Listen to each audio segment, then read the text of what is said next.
Hello everyone and welcome to Wedding Wednesday's Wedding Worries. And today's worry is something that I can actually help you with. I can help you panic but then unpanic. Yay! And that is the guest list.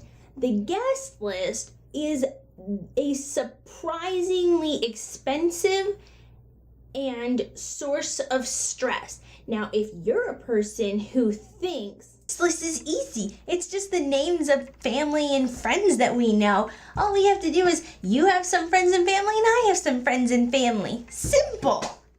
No. There's a whole bunch more to it than that.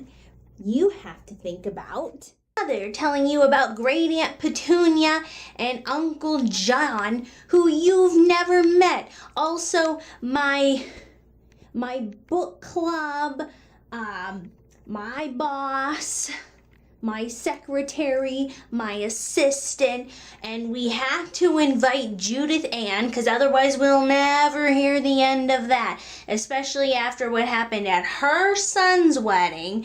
And oh my goodness, we have to invite Judith Ann. My newborn son, right? And all four of my children who are all under the age of 10. I can bring my boyfriend who I've been dating for like a week, right? Because I need a date. Like, you have to give me a date. I'm your third cousin after all. Oh my God, I will not even show up if you invite Ken. I don't care that he's your best friend. If he comes, I'm not going. He's my ex. Oh, my peaches. That stuff will come up.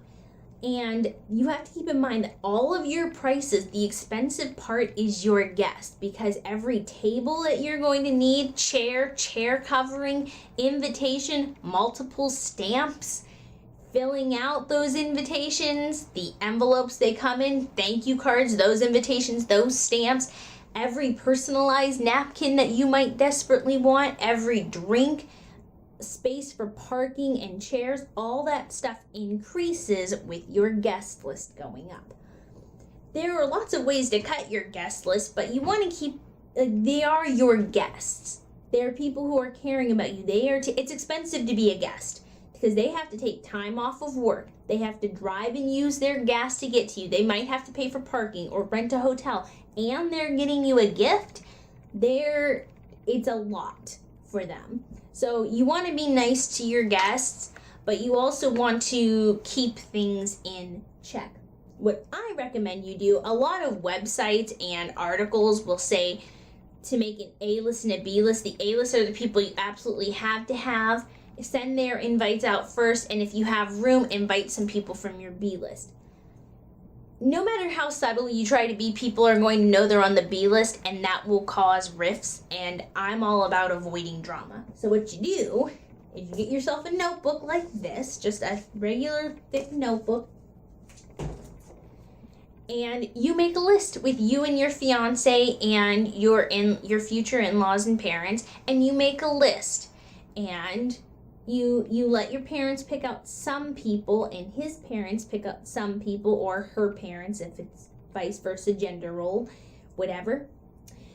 And you and your fiance pick out people. And then once you make a giant list, you can erase or add as you need to. There are some venues that have not only a maximum but also a minimum, and a lot of places that have minimums are 200 or more people. So you're going to have to choose if you want this venue. If it's your dream venue, you not only have to invite 200 people, you have to make sure 200 people are going to come and have their bottoms in a seat. Otherwise, you could get a fine from the venue for violating their policy or whatever. And if you want an intimate restaurant setting, you can't have a 400-person guest list. You have to balance all that out. So you have to choose guest list number versus venue space and availability. Also, if you're having a church space and availability. If you're going to allow children, when it comes to children, coworkers, and plus ones and stuff like that, keep a hard rule with it. Save yourself drama by making a hard rule about it. Either children are allowed or they're not. Okay, if you're like, well, you want to try to avoid some children, as in hand-picked children. If you want to keep it with an age limit, that's fine too. But you don't want to say, well, I don't want my cousin's son to come because he's a monster who loves knocking over plants and we have plants all over the venue.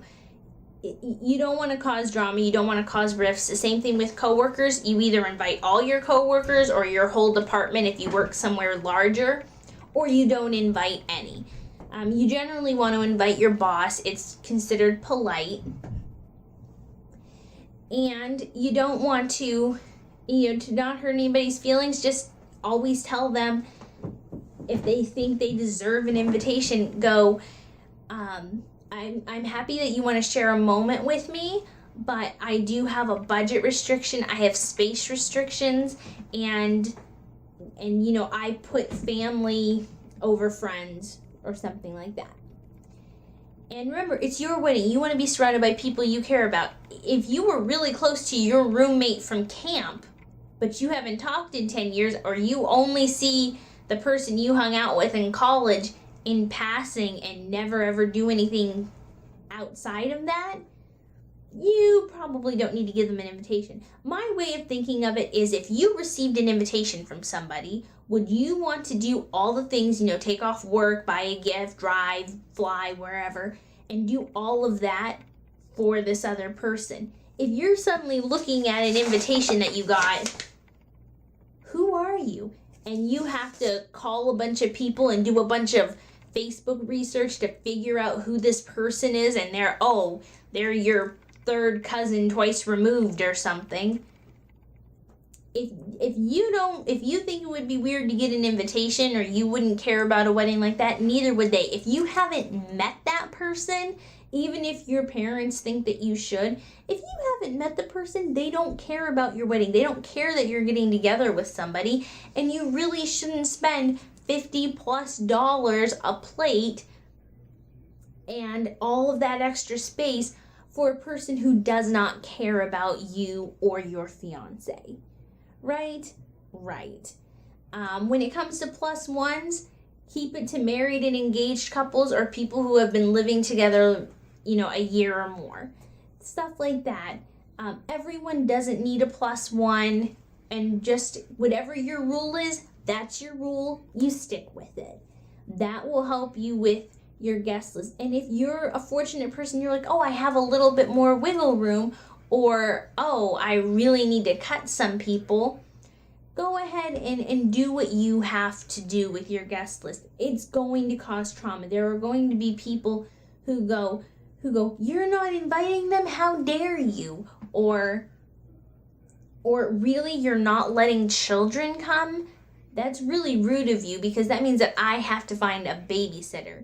If you're a wealthier person, you can probably afford to get a babysitter for people's kids, and they'll appreciate that.